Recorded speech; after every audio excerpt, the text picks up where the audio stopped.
할렐루야. 주님의 은혜가 함께 하시기를 축복합니다. 사무엘상 말씀도 이제 끝이 보이는데, 우리가 보통 뭐 이런 그 성경에 보면 뭐 사무엘상하, 역대상하, 열왕기상하 뭐 이렇게 되어 있는데, 사실은 원래 성경에는 상하 구분이 없어요. 이게 상하로 구분한 것은 이제 우리가 이후에 이제 현대에 와서 이걸 이야기를 좀 이해하기 쉽게 이렇게 구분을 해 놓은 거지, 원래 성경에는 상하는 없습니다. 자, 어쨌든 29장 말씀 계속해서 이제 이 길보아 전투에 대한 이야기, 뭐 마지막 장까지 사무엘상은 31장까지 이제 이 길보아 전투에 대한 이야기인데요. 오늘 29장에서 보면 짧지만 굉장히 아주 강렬한 그런 이야기를 보여주고 있어요. 자, 이제 이 아기스 왕이, 블레셋의 이제 아기스 왕이 이스라엘을 침공하기 위해서 이제 군대를 일으키고, 그리고 블레셋에게 다윗에게 참전을 명령합니다. 올게 온 겁니다. 하나님의 하나님께 묻지도 않고 자기 소견이 옳은 대로 행했던 다윗. 그래서 결국은 이 블레셋의 망명을 갖고 그로 말미암아 이제 생각하지 못했던 그 대가를 이제 치르는 그런 첫 번째 사건이 등장을 하게 된 거죠. 벌어지지 말아야 될 일이 벌어지게 된 겁니다. 그래서 이제 아기스가 다윗에게, 야, 참전해라, 우리 가서 싸워야 되겠다. 그래서 이제 이렇게 참전을 하려고 나섰는데, 그런데 아주 기가 막힌 일이 발생합니다. 이 아기스가 참전하라고 했을 때 다윗의 마음이 여기 표현되어 있지 않지만, 얼마나 지금 이 그 표현되어진 구절은 굉장히 짧지만 그 중간중간에 있는 다윗의 마음을 우리가 한번 헤아려 보려고 노력하면 또 이 말씀이 더 풍성하게 다가올 것 같아요. 다윗의 마음이 어땠을까요? 이러지도 못하고 저러지도 못하고 이거 어떻게 해야 되나? 참전을 했다가 차라리 이참에 블레셋 왕을 제거할까? 아니면 참전했다가 토낄까? 뭐 여러 가지 아주 이 심경이 복잡했을 겁니다. 그런데 갑자기 이 블레셋의 방백들, 이 방백이란 말은 지휘관들이란 말입니다. 참모들입니다.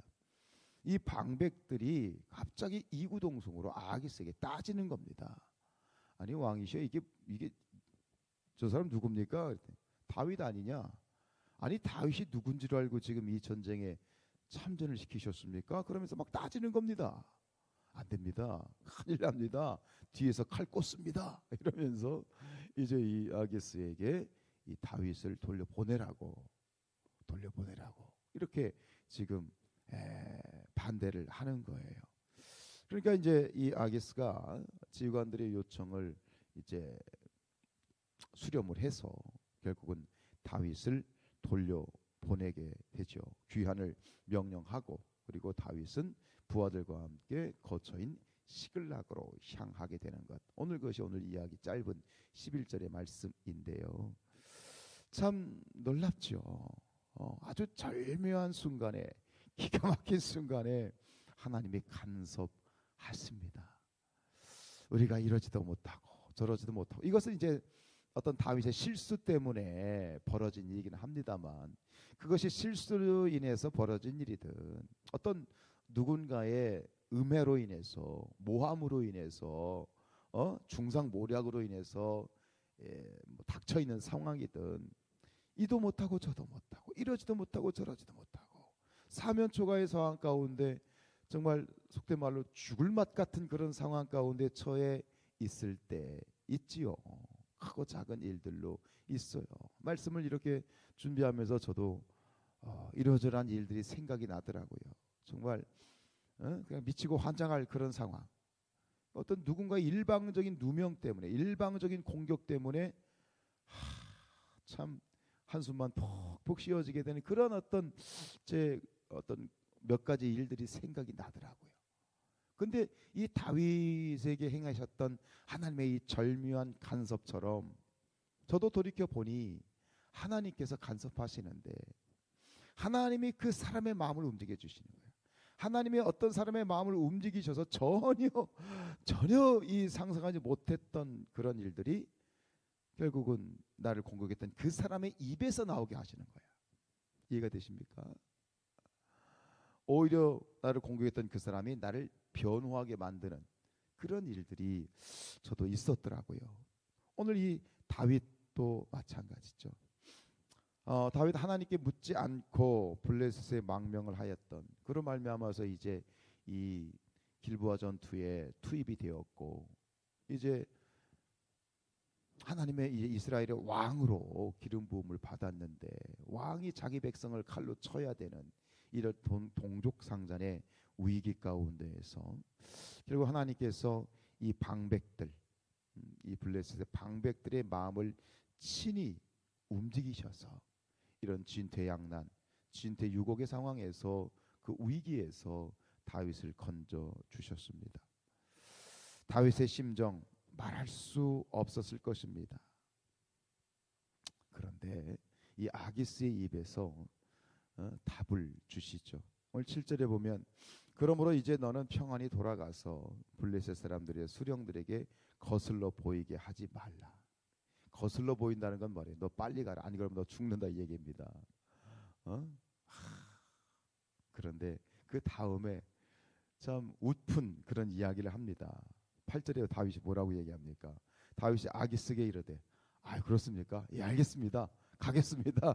이게 아니고 너스레를 떱니다. 다윗이 이렇게 너스레를 떨어요.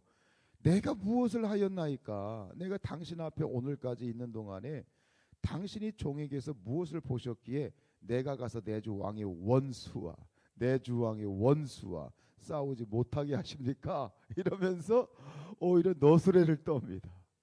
겉으로는 아니 무슨 일입니까? 내가 싸워야 되는데 왜 그러십니까? 그러는데 겉으로는 굉장히 안타까워하면서 속으로는 어땠을까요? 할렐루야 그러지 않았을까요? 속으로는 쾌재를 부르지 않았을까요? 여러분 하나님께서 우리 상황 가운데에서 이러한 일들을 이루어 가실 줄로 믿습니다. 그리고 지나온 여러분들의 상황 가운데에서도 이런 일들이 있으셨겠지요.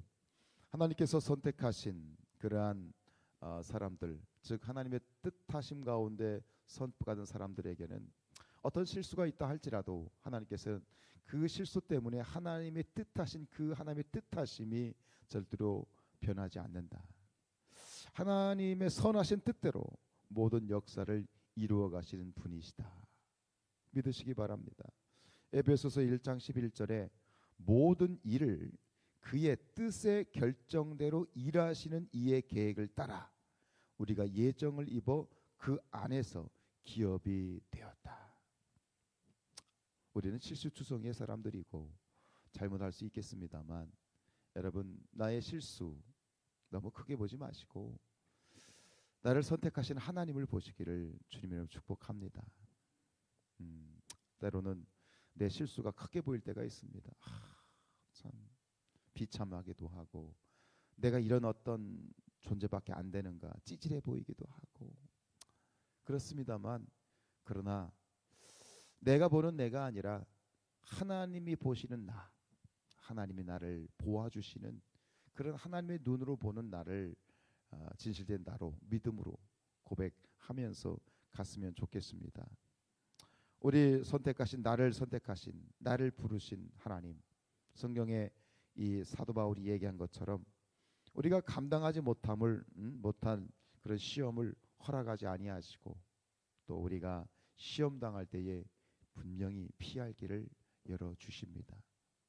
송구스럽지만 이것이 우리 하나님의 자녀된 우리가 누려야 될 축복이고 그리고 우리가 믿어야 될 붙잡아야 될 약속인 줄로 믿습니다. 고린도전서 10장 13절입니다. 사람이 감당할 시험 밖에는 너희가 당한 것이 없나니 오직 하나님은 미쁘사 너희가 감당하지 못할 시험 당함을 허락하지 아니하시고 시험 당할 즈음에 또한 피할 길을 내사 너희로 능히 감당하게 하신다. 우리 아버지는 좋으신 아버지, 좋으신 하나님이십니다. 그 하나님 오늘도 붙드시고 하나님 바라보시면서 나아가시기를 주님의 이름으로 축복합니다.